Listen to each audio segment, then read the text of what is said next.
Welcome, Crypt Crawlers, to the first issue of Uberdemon's Movie Morgue.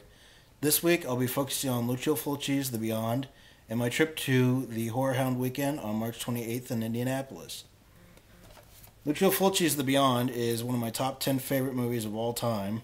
It stars Catherine McCall and David Warbeck. Catherine McCall's performance is pretty standard for her roles in Fulci films, but is by far her best. And the same goes for David Warbeck. This is his best film ever in the history of his career, in my opinion. I also liked his cameo appearance in Jake West's Razorblade Smile, but his performance in The Beyond is by far the best. This is probably Fulci's most surreal film, a zombie masterpiece. It's unparalleled and probably one of his more underrated films, I would say. The film leaves you stuck in the world of the movie, which I love. This movie has plenty of gore and guts like any other Fulci film. Lots of long, grueling, panning shots of gore. Again, like many other of his films. The victim point of view shots are also very cool. There's a couple of those in the film.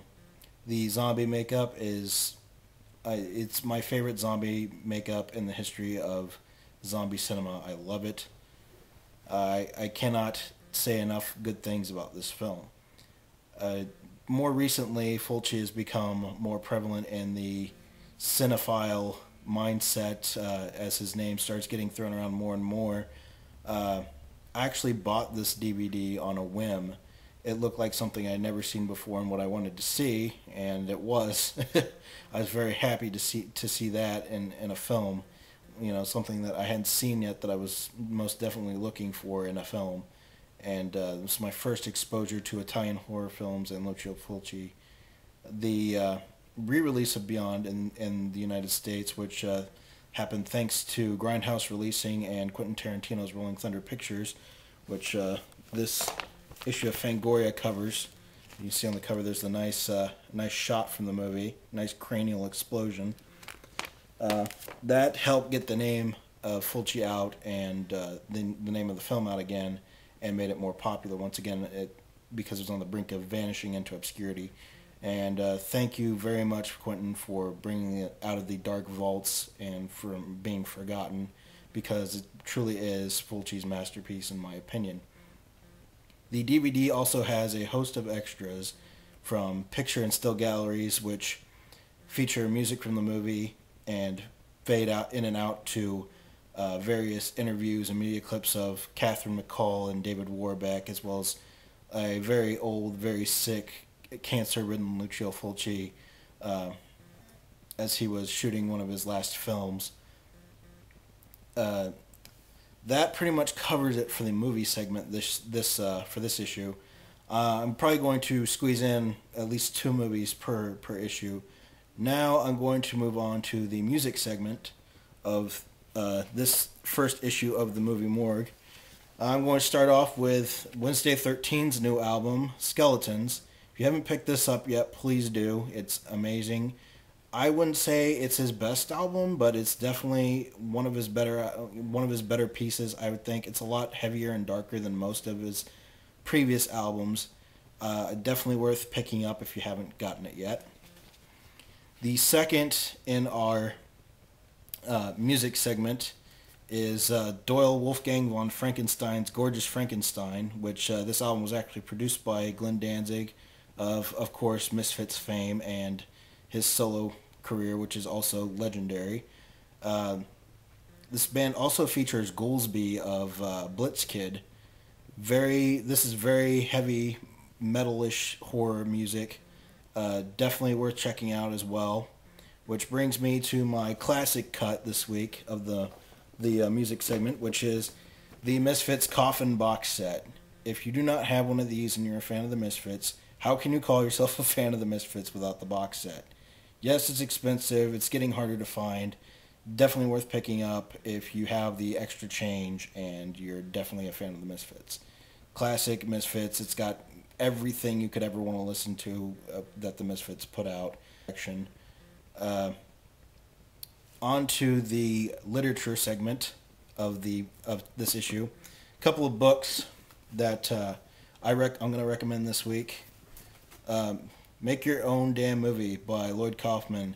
This is Lloyd's second book, I believe, which is a very introspective kind of do-it-yourself guide to low-budget filmmaking, which I have read it once, a couple of years back. Check it out if you're interested in breaking into the industry for as little money as possible to bring your vision to celluloid. And I'm also going to recommend the Necromantic Ritual book by Lila Wendell, The True and Only Love of Death. For those of you that don't know, Lila Wendell is a real-life necromancer, and this is her book of necromantic rituals and spells. The final segment of this first issue of the Movie Morgue is going to be about the trip that I took to the Horror Hound weekend on March 28th here in Indianapolis, which featured the Hellraiser 2 reunion. This is an old issue that kind of happened before the convention itself, which on the back there's actually an ad for some of the people that were there and some that didn't show up. Because with a lot of these conventions, they book so many people, and then a lot of people back out at the last minute. But I understand they're human; they have things to do too. Let's move on to the last segment. Show you a couple of things that I got from the convention. A couple of autographs that I'm pretty proud of. So let's mosey over to the left a little bit here, and I'll show you what those autographs are. Here we are in my lovely tomb of my house with the autographs I got from the Horror Hound convention on March 28th in Indianapolis from the cast of Hellraiser 2. Take a look at these. The first is a 4 Cenobite shot, which I don't know if you can see this or not because of the reflection, but there's 3 signatures and there's 4 Cenobites. Funny story about this is that Doug Bradley, Pinhead here, he was the first person in line, and I was apparently the first person to ask for one of these 4 signature deals. And then Doug, he says, well, Nicholas Vince, the Chattering Cenobite, which can be seen here, is still stuck on a plane. So let me go talk to the other Cenobites and see what we can work out.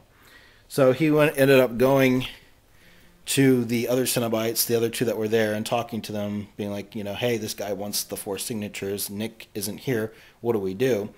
So it ends up that it's $10 per signature, and I conducted one of many, I'm sure, Cenobite union convenings at a convention. And I was so happy that Doug did that for me that I bought another and had him personalize it to me. It says, "See you in hell." Fantastic piece. That's all I've got for this first installment of Uberdemon's Movie Morgue. I hope you enjoyed watching it. I hope you come back for my next and many installments that there will be. So keep your eyes peeled, and I'll be posting on YouTube. See you next time.